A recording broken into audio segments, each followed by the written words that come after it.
আসসালামু আলাইকুম ওয়া রাহমাতুল্লাহ। দর্শক, রাতে বালিশে হাত রেখে ইয়া জাল জালালি ওয়াল ইকরাম 21 বার পড়লে কি হয়? প্রিয় দর্শক, আপনি জানলে অবাক হবেন। এত দামি এবং এত কার্যকরী উপকারী একটি আমল আজকে আপনাদের সাথে শেয়ার করতে যাচ্ছি। ভিডিওটা শেষ পর্যন্ত দেখুন এবং শিখে রাখুন। প্রিয় দর্শক, আমি বিস্তারিতভাবে এই ভিডিওর মাঝে আলোচনা করব কিভাবে আমল করবেন, কখন আমল করবেন, সব আলোচনা এই ভিডিওর মাঝে থাকবে। তবে বিস্তারিতভাবে ভিডিওটি শুরু করার আগে আপনাদের কাছে ছোট্ট একটা রিকোয়েস্ট, যারা আমার চ্যানেলের মধ্যে নতুন আছেন অবশ্যই চ্যানেলটি সাবস্ক্রাইব করে পাশে থাকা বেল আইকনটি বাজিয়ে দেবেন। প্রিয় দর্শক, আপনার একটি সাবস্ক্রাইব, আপনার একটি লাইক, আপনার একটি কমেন্টস, এই সবগুলো আমাদের উৎসাহের কারণ। আপনারা যদি উৎসাহ দেন, ইনশাআল্লাহ আপনাদের জন্য আরো দামি দামি কার্যকরী পাওয়ারফুল ক্ষমতা সম্পূর্ণ আমল শেয়ার করবো ইনশাআল্লাহ। প্রিয় দর্শক, এর আগে আরেকটি কথা বলি নাই, এখানে কোনো তন্ত্রমন্ত্র বা কুফরি কোনো কিছু শেখানো হয় না, বরং যেগুলো ইমানকে তাজা করবে, মানে ইমান বিধ্বংসী কোনো কিছু এখানে শেখানো হয় না। তাই নিশ্চিতভাবে আপনি এখানে আমলগুলো শিখতে পারেন এবং আমলগুলো করতে পারেন। প্রিয় দর্শক, কি বলেছিলাম যে রাত্রে ঘুমানোর আগে বালিশে হাত রেখে 21 বার ইয়া জাল জালালি ওয়াল ইকরাম বলে কি হয়? প্রিয় দর্শক, এটি হলো ইসমে আজম। কি বলেছি? ইসমে আজম, অর্থাৎ ইসমে আজম পরে যখন কোনো দোয়া করা হয়, সেই দোয়া আল্লাহ তাআলা সাথে সাথে কবুল করেন। আল্লাহ তাআলা সেটা কখনো ফেরত দেয় না। প্রিয় দর্শক, এটা কিভাবে আমলটি করবেন আসলে আমরা একটু জেনে নিই। রাত্রে ঘুমানোর আগে আপনি উজু করে নেবেন, পবিত্র হয়ে নেবেন। উজু করে পবিত্র হয়ে এরপর আপনি আমলটি করবেন। কারণ পবিত্র মহান আল্লাহ তাআলার সিফত, আল্লাহ তাআলা নিজে পবিত্র আর পবিত্রতাকে পছন্দ করে। কোনো বান্দা যখন পবিত্র হয়ে কোনো কাজ করে, সেই কাজের গ্রহণযোগ্যতা, সেই কাজের কার্যকরতা অনেক বেড়ে যায়। এই জন্য পবিত্র হয়ে উজু করে আপনি আমলটি করবেন। প্রিয় দর্শক, মনে করেন আপনি উজু করে নিলেন, পবিত্র হয়ে নিলেন, এরপর রাত্রে বিছানার মধ্যে বসলেন। বসে বালিশে হাত রেখে সর্বপ্রথম 3 বার ইস্তিগফার পাঠ করে নেবেন, যে কোনো ইস্তিগফার।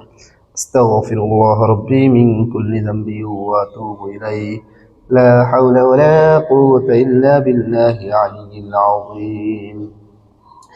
এরকম ভাবে 3 বার ইস্তিগফার পাঠ করবেন। এরপর 3 বার যে কোনো দরুদ শরীফ পড়ে নেবেন।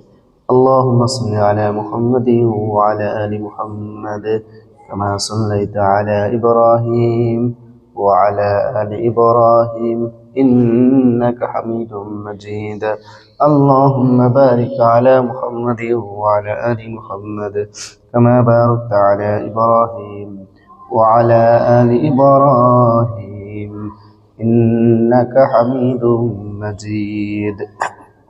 এরকম ভাবে 3 বার ইস্তিগফার এবং 3 বার দুরূদ শরীফ যখন পড়া শেষ হয়ে যাবে, এরপর আপনি পড়বেন ইয়া যাল জালালি ওয়াল ইকরাম, ইয়া যাল জালালি ওয়াল ইকরাম, ইয়া যাল জালালি ওয়াল ইকরাম, ইয়া যাল জালালি ওয়াল ইকরাম, ইয়া যাল জালালি ওয়াল ইকরাম। গুনে গুনে আপনি 21 বার পড়বেন। 21 বার পড়া যখন শেষ হয়ে যাবে, তখন আপনি বালিশের নিচে একটি ফু বাদম করবেন, বালিশের নিচে হতে বালিশের মধ্যে। ঠিক আছে? আবারও শেষে যে কোনো দুরূদ শরীফ পারেন পড়ে নেবেন। সাল্লাল্লাহু আলাইহি ওয়াসাল্লাম, সাল্লাল্লাহু আলাইহি ওয়াসাল্লাম, সাল্লাল্লাহু আলাইহি ওয়াসাল্লাম। আপনার আমল করা শেষ। প্রিয় দর্শক, এখন আপনি ঘুমিয়ে যাবেন। আপনি যেই নিয়তে এই আমলটি করবেন, ইনশাআল্লাহ আপনি সকালে উঠেই সেটার সুসংবাদ পাবেন। ইনশাআল্লাহ আপনার আশা পূরণ হবে, আপনার বাসনা পূরণ হবে। যে কোনো নিয়তে আপনি আমলটি করেন, ইনশাআল্লাহ পরিপূর্ণ হবে। তবে আমলটি করার ক্ষেত্রে অবশ্যই আপনাকে যে শর্তটি মানতে হবে, আল্লাহর উপর পূর্ণ আস্থা বিশ্বাস রাখতে হবে। আল্লাহর উপর পূর্ণ আস্থা বিশ্বাস রেখে এরপর আপনি আমলটি করবেন। এবং আমি যে তাসবিহ বা দোয়া, আয়াত, সূরা যেগুলো পড়ি, সেগুলো আপনাকে সহি শুদ্ধভাবে পড়তে হবে।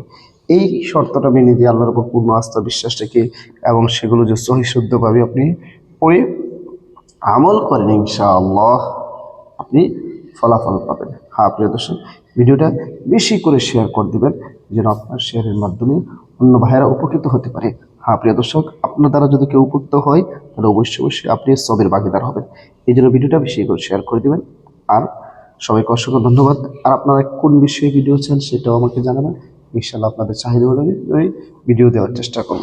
সবাইকে অসংখ্য ধন্যবাদ। আসসালামু আলাইকুম ওয়া রাহমাতুল্লাহ।